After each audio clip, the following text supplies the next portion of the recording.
For as the light of the morning cometh out of the east, and shineth even unto the west, and covereth the whole earth, so shall also the coming of the Son of Man be.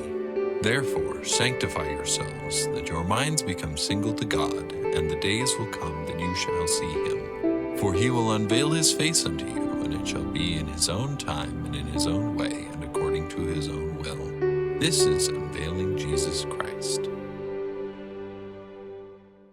Hello and welcome to this podcast on Unveiling Jesus Christ. I'm John Cassanet, and this podcast continues a series of podcasts that give the background information for the gathering of saints at Adam-ondi-Ahman, as described in the book of Daniel in chapter 7, and also in the book of Revelation, chapter 10, verses 1 through 7. This is the future gathering where Christ will be crowned King of Kings, and saints from all ages and generations will attend, as described in my prior podcast. So after going into great detail on the events leading to Adam-ondi-Ahman, our discussion turned to Revelation 10, verses 8 through 11, where we learn about John's little book mission, where he was charged to prophesy again, including his ministry as a translated person among the lost 10 tribes of Israel.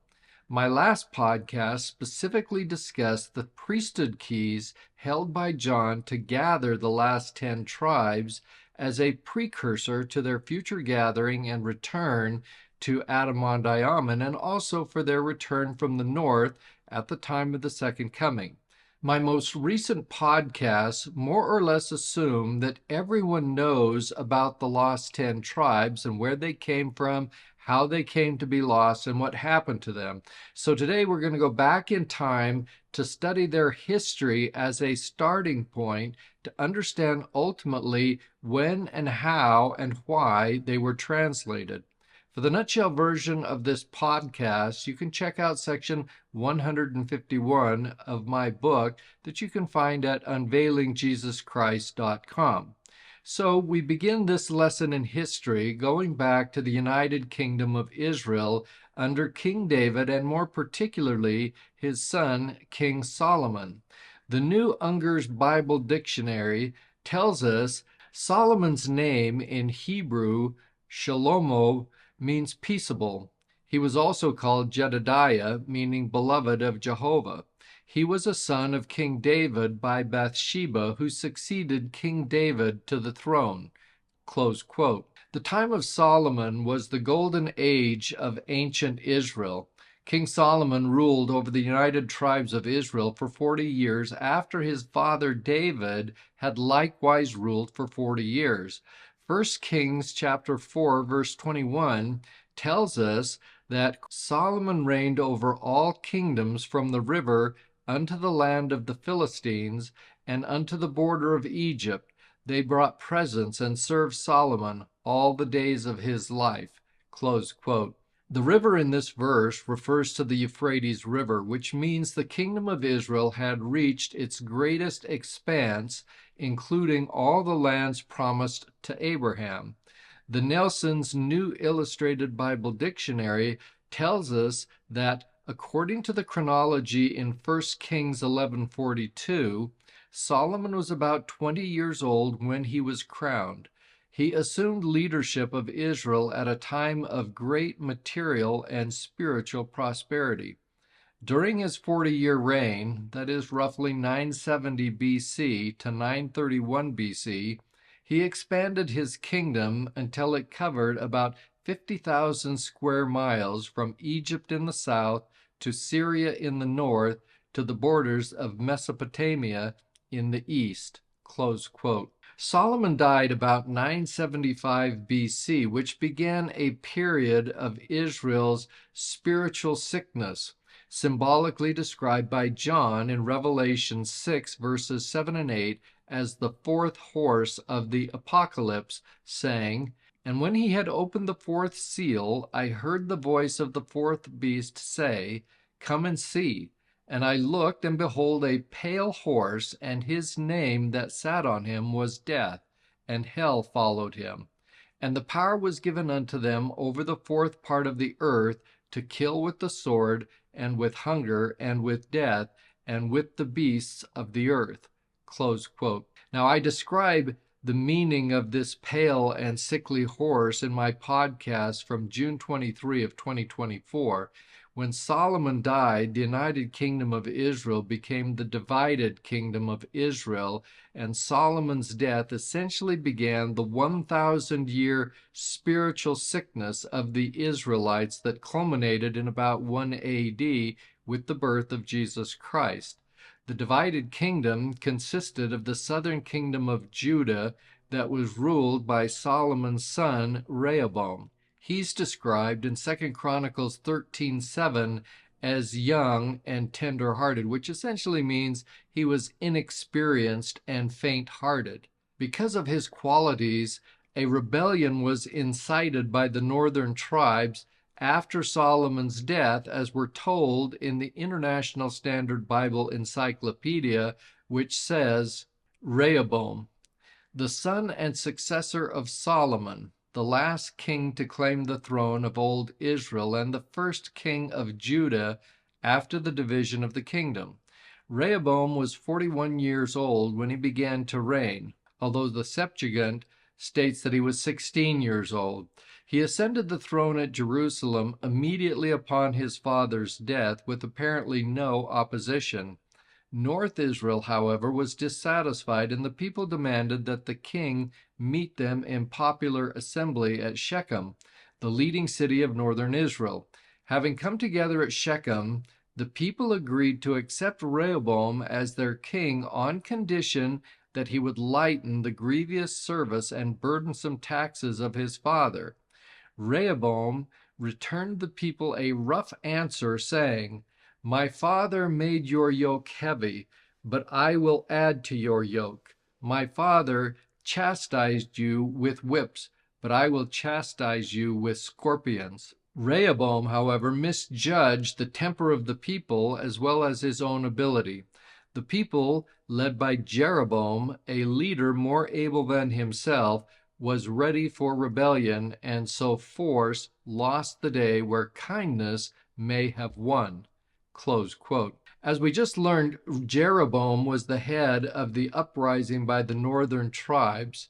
The Cyclopedia of Biblical, Theological, and Ecclesiastical Literature describes Jeroboam as the founder of the schismatical northern kingdom consisting of the 10 tribes over which he reigned 22 years from about BC 973 through 951. At the time he first appears in the sacred history, his mother was a widow, and he had already been noticed by Solomon as a clever and active young man and appointed one of the superintendents of the works that magnificent king was carrying on at Jerusalem, having special charge of the services required of the leading tribe of Ephraim.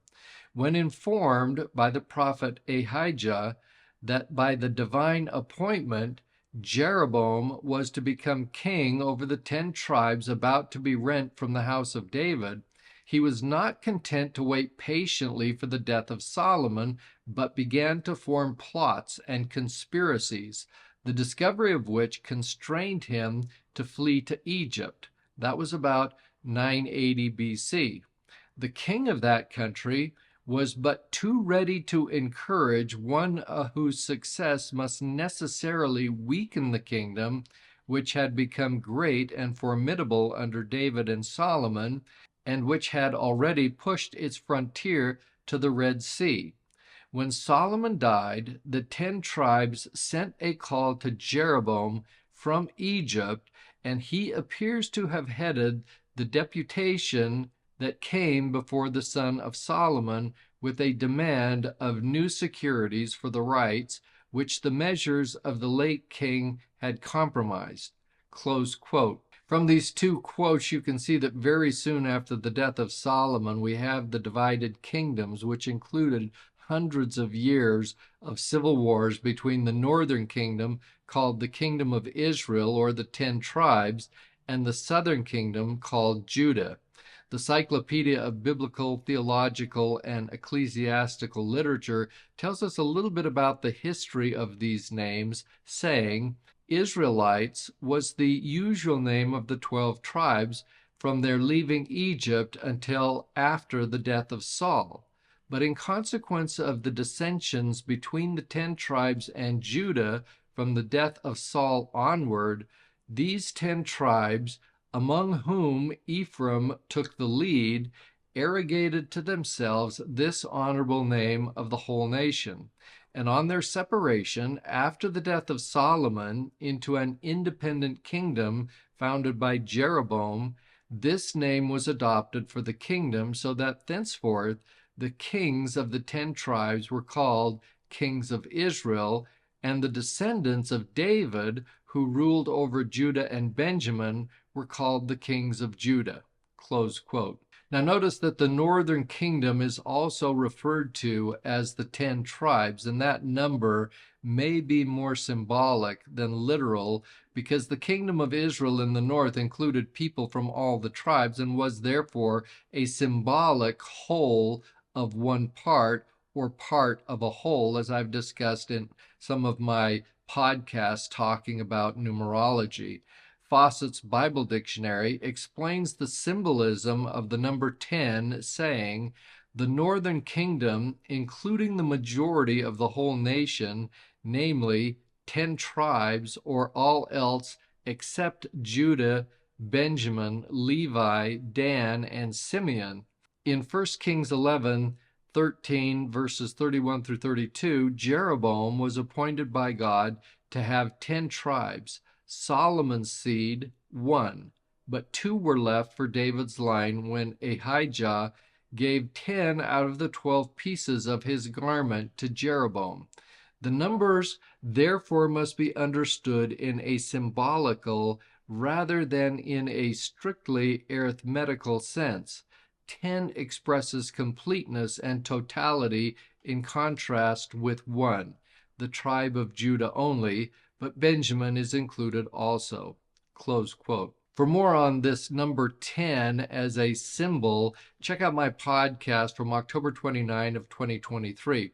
Now, this last quote talks about Jeroboam's prophetic appointment as an Ephraimite to rule over the 10 tribes that is found in 1 Kings 11:31, which says, "And Ahijah said to Jeroboam, Take thee 10 pieces, for thus saith the Lord, the God of Israel, Behold, I will rend the kingdom out of the hand of Solomon, and will give 10 tribes to thee."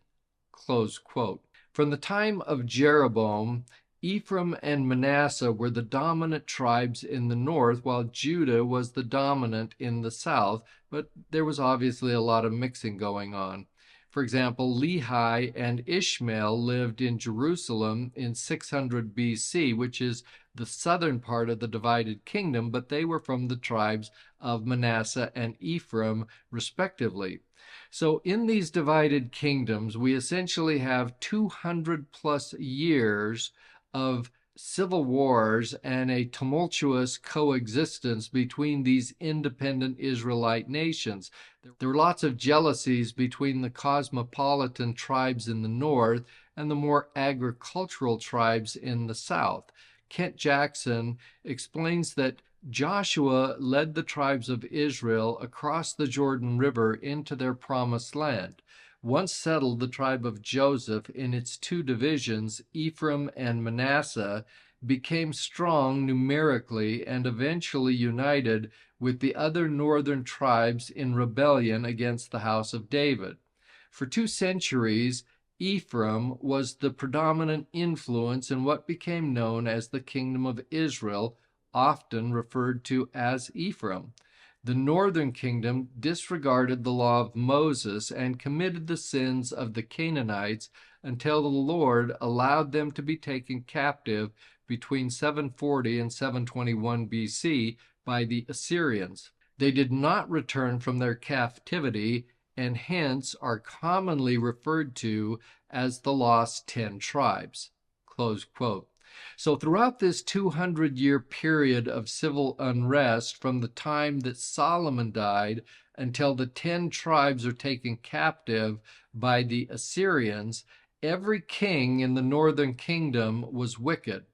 they continually led the tribes away from their covenant relationship with Jehovah. And the worst of these kings was probably King Ahab, who lived from 869 to about 850 BC. And he's the guy who married Jezebel that I discuss in my podcast from March 10 of 2024. Kent Jackson further explains that the Lord sent many prophets to try to turn the northern kingdom from errant paths. The list includes Ahijah, Iddo, Jehu, Elijah, Elisha, Micaiah, Hosea, Amos, and Obadiah. But none of these succeeded in averting Israel's slide toward disaster. With the passing of each unrighteous king, one after another, Israel wallowed in sin, becoming ever more deeply entrenched in the ways of wickedness until the Lord finally removed Israel out of his sight, as he had said by all his servants the prophets. Close quote. The northern kingdom was apostate and followed the idolatrous practices of Jeroboam, and they worshipped strange gods. Victor L. Ludlow describes the conditions of continuous scenes of wickedness among the tribes in the north, saying, Isaiah was born about 770 BC during the reigns of two strong Israelite kings, Jeroboam II and Uzziah. The lower classes and rural dwellers experienced increased taxes, land expropriations, and social inequities. Idolatry and wickedness permeated all social levels. Thus, wealth, social injustices, immorality, and growing pagan worship came to characterize both societies, with the greatest decadence being in Samaria. Close quote. The prophets identified above repeatedly warned the northern tribes that they would be destroyed and taken into bondage if they did not repent. Maureen Jensen Proctor states that after Solomon's reign, however, the kingdom was torn by internal strife and divided in two. Israel in the north, whose capital was Samaria, was the homeland of the 10 tribes, and the remaining 2 tribes, Judah and Benjamin, formed the kingdom of Judah in the south. Throughout this period, the Lord sent prophets as a sort of national conscience, calling the people to return to the Lord. Though sometimes their appeals were heard, this olive tree had decayed, and to save his vineyard, the Lord would allow its destruction and scattering. Thus, in a 3-year siege, Assyria conquered the northern kingdom in 722 BC. Assyria's policy was to exile many of its conquered inhabitants to other parts of its vast empire. Close quote. So I guess I should apologize for not telling you about the spoiler alert in this quote, where we learn, big shocker, that the 10 tribes do not repent and they are conquered by Assyria. So that's the spoiler, right? Now you already know what the end of this podcast is going to be all about, but I'm going to continue anyway. Monty Nyman tells us in more detail that the northern kingdom was taken captive by Assyria. It was destroyed, annihilated. It ceased to exist. The people were taken north into Assyria and scattered and assimilated and lost to history. At the time when the northern kingdom fell, the southern border of the kingdom of Assyria was 5 miles north of Jerusalem. Close quote. Now that's quite an interesting fact, that you have Assyria conquering the northern tribes, and we always kind of tend to think, well, that's far removed from what was going on in the south, both physically, geographically, and spiritually. But the reality of it is, that's a pretty close strike to home when they came within 5 miles of Jerusalem in 721, taking away these northern tribes. So the reality of it is, Jerusalem should be on the alert and watching out, but of course they don't. The Assyrian domination began with utter cruelty in 745 BC. It ended in 721, but it really began in about 745 BC. And at that time, Assyria made the northern kingdom a vassal state. Victor Ludlow describes how the northern tribes essentially consented to their own vassalage, saying Menahem, who reigned from 745 to 736 BC, suppressed several serious revolts against his rule as the king of Israel and became a vassal of Pul, also known as Tiglath-Pileser, to strengthen his position.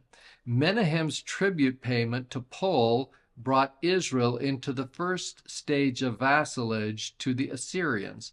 This alliance became disastrous for Israel and eventually ended in the complete annexation of Israel to the Assyrian Empire. David Galbraith explains the utter cruelty that accompanied the political fallout from this voluntary vassalage of the northern kingdom to Assyria, saying, "The great expansionist Tiglath-Pileser III, who's known as the father of the Assyrian Empire, reigned from 745 to 727 BC.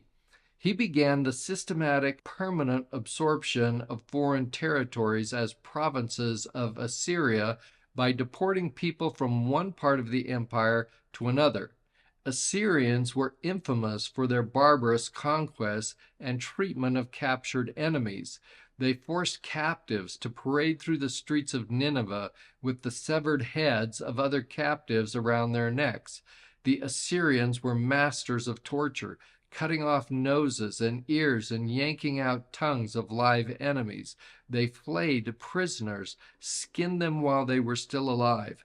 Close quote. Okie dokie. Well, I guess I should have warned you about the PG-13 nature of the violence in this particular podcast, but essentially these are the horrors that awaited Israel when they decided that the idea of a vassalage to Assyria was not such a good idea.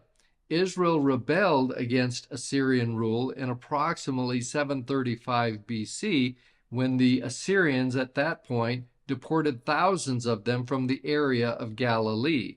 Victor L. Ludlow fills in some of the details about this, saying, "Tiglath-Pileser appeared in Israel as early as 733 BC to annex Galilee and the area east of the Jordan, and established both areas as Assyrian provinces. Here, too, he deported the urban upper class of the conquered territories to Assyria. The rural population remained and received a new foreign upper class. Pekah, who was the 18th king of Israel, was not replaced, but he soon fell victim to a conspiracy among the ranks of a pro-Assyrian party in Samaria. The leader of this conspiracy was Hoshea, confirmed as Israel's 19th king by his Assyrian overlord.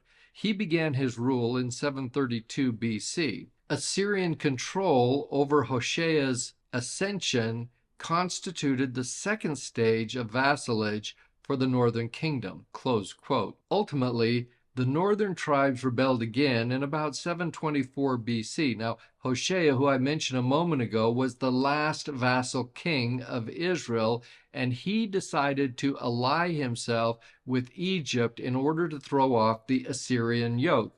That is not how you win friends and influence enemies. Assyria's response was rapid and final. Shalmaneser V, who reigned in Assyria from 724 to 722 BC, besieged Samaria, the capital city, and for 3 years this was going on. So let's go out on a limb, and I'm going to say it was actually 3.5 years. And you should be having some deja vu right now, because I'm always talking about the meaning of this number 3.5. So in any event, the northern kingdom was entirely conquered in 721 BC, as described by James Talmage, who said, "The dividing of the nation into the separate kingdoms of Judah and Israel led to the downfall of both. As the people grew in their disregard for the laws of their fathers, their enemies were permitted to triumph over them. After many minor losses in war, the kingdom of Israel met an overwhelming defeat at the hands of the Assyrians in or about the year 721 BC.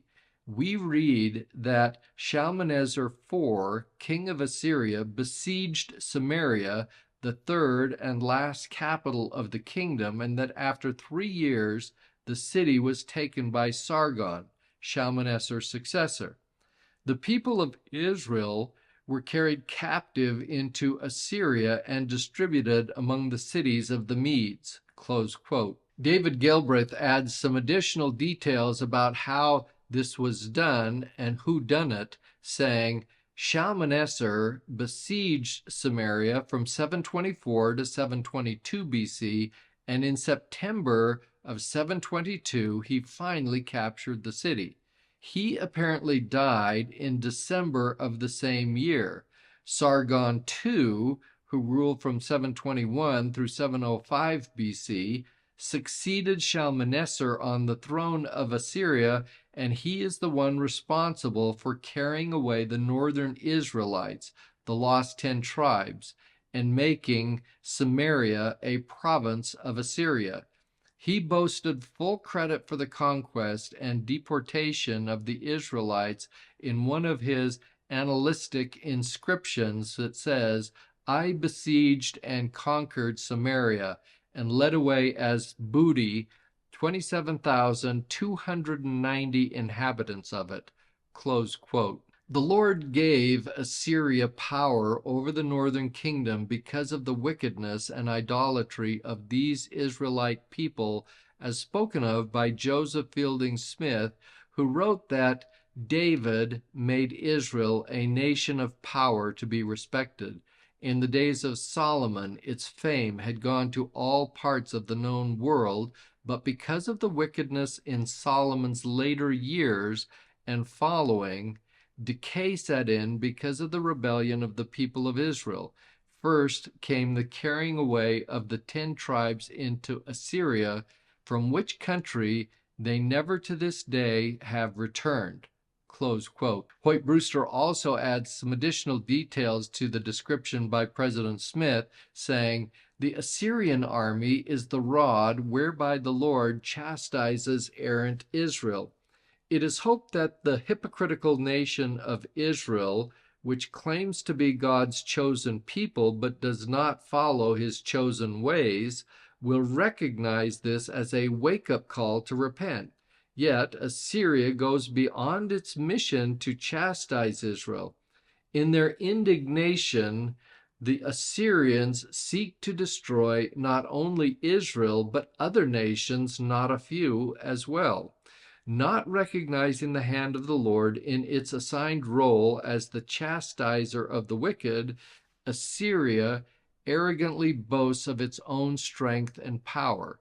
Close quote. Note how Sargon claims to have deported 27,290 Israelites into northern Assyria, but there's no actual number given in the Bible. And frankly, this was only the last group of deportees that were part of what David Galbraith calls transpopulation, because there were groups of people both coming and going, as he describes here, saying, Assyrian kings had initiated transpopulation as a method of subjugating conquered peoples. In the 8th century before Christ, they deported northern Israelites and imported people from other conquered lands to take their place.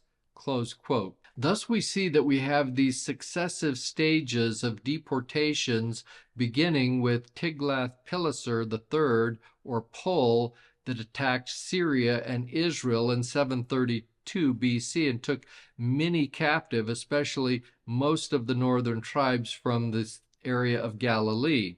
Pul, again Tiglath-Pileser, also annexed the Transjordan area between 730 and 727 BC, where again he deported large numbers of Israelites to the far reaches of the Assyrian Empire. And finally, you have Shalmaneser, who besieged Samaria in 726 BC when Hoshea refused to pay the Assyrian tribute. And then the city ultimately fell in 722, opening the door for Sargon II to deport the final 27,290 in 721 BC. So undoubtedly, many Israelites also perished in these various battles. So it's not just that a whole bunch of them were deported. We also have a lot of them being destroyed completely. And with the fall of Samaria in 721 BC, the northern kingdom of Israel ceased to exist as an independent nation. And Monty Nyman kind of gives us a recap of this, saying, the kingdom of northern Israel, also known as Ephraim, came to an end in the year 721 BC. Hoshea, their last king, had become the puppet king of Shalmaneser, king of Assyria, the world power. Because Hoshea failed to pay his tribute money and had conspired with So, the king of Egypt, Shalmaneser imprisoned Hoshea and besieged Samaria, the capital of Israel, for 3 years. Many of the surviving Israelites were carried back into Assyria. Shalmaneser then brought people from Babylon and other Gentile nations to inhabit the land. This was the beginning of the nation of the Samaritans. Close quote. The Samaritans, as you'll recall, were the race of people that grew out of the mixture of the Israelites that remained in the land and commingled with the Gentile peoples brought in by the Assyrians. And they were very much hated by the Jews, as we know from the Savior's parable of the Good Samaritan and in other contexts. So, by way of conclusion, that's kind of my recap about the creation of the 10 tribes, the 10 northern tribes of the northern kingdom after the death of Solomon, who eventually become known as the lost 10 tribes of Israel. In my next podcast, I'll discuss what happened to them after their disappearance, that is, after their deportation to Assyria, because as we will learn, they are not as lost as we might think at first blush. So until then, thanks for watching, listening, sharing, and subscribing. I'll see you next time on Unveiling Jesus Christ.